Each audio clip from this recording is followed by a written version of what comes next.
La France éliminée. Beaucoup de Français supportent le Sénégal car 22 des 23 Sénégalais évoluent en France. En huitième de finale, elle bat la Suède 2-1, doublé de Henri Camara, dont une égalisation et un but en or. Arrivée en quart de finale, elle ne peut rien faire face aux Turcs et s'incline 1-0 sur un but en or de Ilan Manzis, encaissé 4 minutes après le début des prolongations. La star offensive des Lions de la Teranga, El Hadji Diouf, termine parmi les meilleurs buteurs de ce tournoi. Avec cette Coupe du Monde, le Sénégal remplit son objectif et s'inscrit définitivement sur la carte du football mondial. La victoire contre la France, favorite de la compétition, ainsi que la qualification face à la Suède sont les faits les plus marquants de ces quelques semaines. De grands clubs européens s'intéressent aux meilleurs joueurs sénégalais. El Hadji Diouf ira à Liverpool FC avec son compatriote Salif Diao et Fadiga rejoindra l'Inter de Milan. L'après 2002. Avec son nouveau statut, le Sénégal est attendu à l'aube de disputer la CAN 2004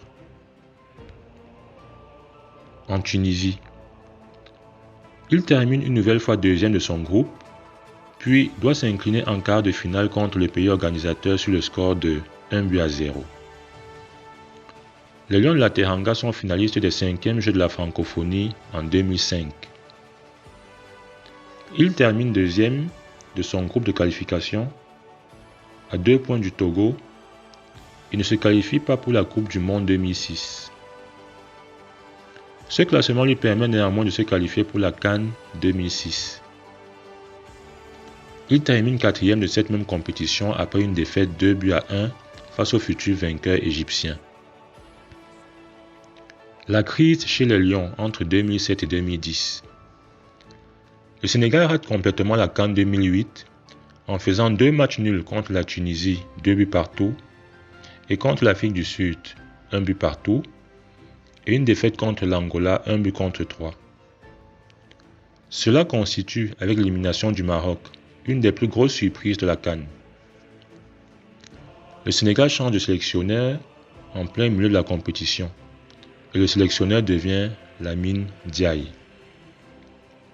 Le Sénégal se trouve dans un groupe très abordable pour le deuxième tour qualificatif pour la Coupe du Monde et la CAN 2010 avec l'Algérie, la Gambie et le Libéria. Il joue un match capital en Algérie le 5 septembre 2008, marque le premier but mais encaisse 3 buts en 12 minutes avant de réduire le score en fin de match 3-2. Ce résultat met le Sénégal sous pression. Tout autre résultat qu'une victoire lors du dernier match contre la Gambie l'éliminerait. Le sélectionneur Lamine Diaye doit, sous la pression populaire, faire des changements et les noms de Niang, Kalilou Fadiga et Diawara non sélectionnés jusqu'alors sont souvent nommés. Le 11 octobre, Kalilou Fadiga est aligné et le Sénégal marque à la 65e minute par Kader Mangane. Mais les Gambiens poussent et égalisent à 5 minutes de la fin, score final 1 but partout. Les supporters tristes et furieux de l'élimination manifestent autour du stade Léopold Sédar Senghor, dont les environs sont couverts de fumée. Les joueurs sénégalais et gambiens restent enfermés dans les vestiaires, de peur de subir la colère des supporters. Lamine Diaye annule sa conférence de presse. Le groupement mobile d'intervention contient difficilement les jeunes qui refusent de quitter les lieux et attendent joueurs et staff techniques pour leur lancer des pierres. Le Sénégal ne se qualifie pas pour le 3e tour. C'est la fin d'une génération qui avait brillé en 2002 avec dans ses rangs El Hadji Diouf, Henri Camara, Kalilou Fadiga, Salif Diao, Habib Beye, Denis Silva entre autres.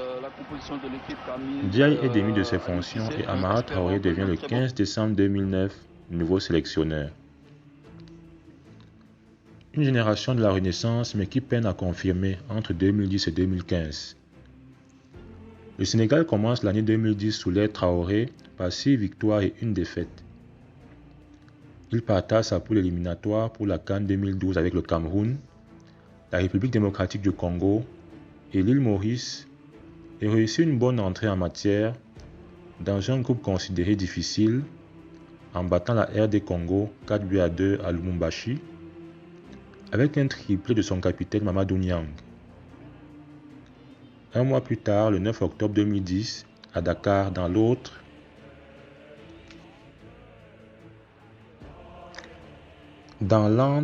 de Léopold Sédar Senghor, les Sénégalais battent l'île Maurice par le plus large score de leur histoire, 7-0, dont un triplé de Papi Cissé et un doublé de Niang. Le 26 mars 2011, le Sénégal bat le Cameroun sur le score de 1-0 avec un but de Dembaba à la 91e minute sur un centre de Issa Dia. Il termine en première position de son groupe avec 16 points sur 18 possibles et seulement 2 buts encaissés. L'équipe fait partie des favoris de cette compétition avec des joueurs tels que Moussa Sow, meilleur buteur de la Ligue à cette époque, Papi Cissé, second meilleur buteur de Bundesliga, Mamadou Niang, Dembaba, Issa Dia, champion de Turquie, mais aussi des rocs défensifs tels que Cheikh Mbeng, Souleymane Diawara, Kader Mangane, Lamine Gassama ou Armand Traoré. Pendant la compétition, les Sénégalais sont éliminés dès le premier tour après 3 défaites sur autant de matchs, face à la Zambie, à la Guinée équatoriale et la Libye. Amara Traoré est limogé à la suite de cette énorme désillusion. Le 9 janvier 2013, Alain Giresse est nommé sélectionneur. En octobre, le Sénégal loupe la qualification pour la Coupe du Monde de football 2014 lors du dernier tour, en match aller-retour face à la Côte d'Ivoire. 3-1 et 1 but partout. Retour au premier plan. Le Sénégal obtient sa qualification en novembre 2014 pour la CAN 2015. C'est mené par Alain Giresse que les Lions débutent la compétition. Ils tombent dans un groupe compliqué, en compagnie du Ghana, de l'Algérie et de l'Afrique du Sud. Malgré une blessure qui prive la vedette Sadio Mané du premier match, les Lions l'emportent par une victoire sur les Ghanéens 2-1 et enchaînent par un nul contre l'Afrique du Sud, 1 but partout. Ils s'inclinent face au Fennec 0 but contre 2 et sont ainsi éliminés dès le premier tour. Peu populaire auprès du public sénégalais et victime d'une véritable cabale par une partie de la presse, le sélectionneur Alain Giresse décide de ne pas renouveler son contrat auprès des Lions de la Teranga. En 2017, le Sénégal, qualifié pour la CAN, se retrouve dans le groupe B, à nouveau avec l'Algérie ainsi que la Tunisie et le Zimbabwe. Il sort cette fois-ci en tête de son groupe, grâce aux victoires contre les Tunisiens 2-0, les Zimbabwéens 2-0, puis au match nul contre les Algériens 2 buts partout. En quart de finale, les Sénégalais poussent le Cameroun au tir au but mais doivent s'incliner 4 tirs au but contre 5. Durant cette période, ont ainsi débuté les éliminatoires de la Coupe du Monde 2018. Après avoir passé sans problème le deuxième tour face au modeste Madagascar, 2 buts partout et 3-0, les Lions se retrouvent dans un groupe avec le Cap-Vert, l'Afrique du Sud, le Burkina Faso. Ils obtiennent leur ticket pour la Russie après une victoire au Cap-Vert 2-0 en octobre 2017 et retrouvent ainsi un mondial 16 ans après la Coupe du Monde 2002.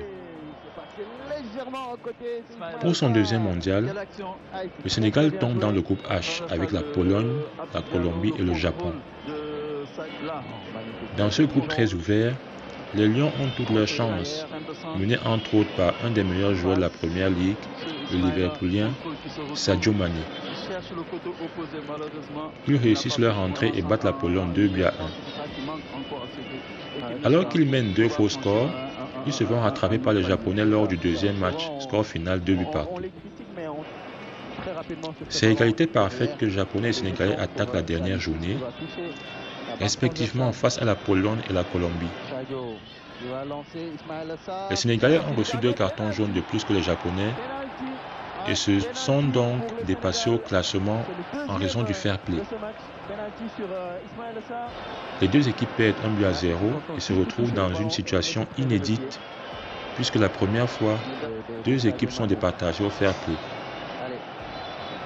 Cette règle n'existait pas lors des Coupes du Monde précédentes. Le Sénégal n'est ainsi pas qualifié pour le tour suivant.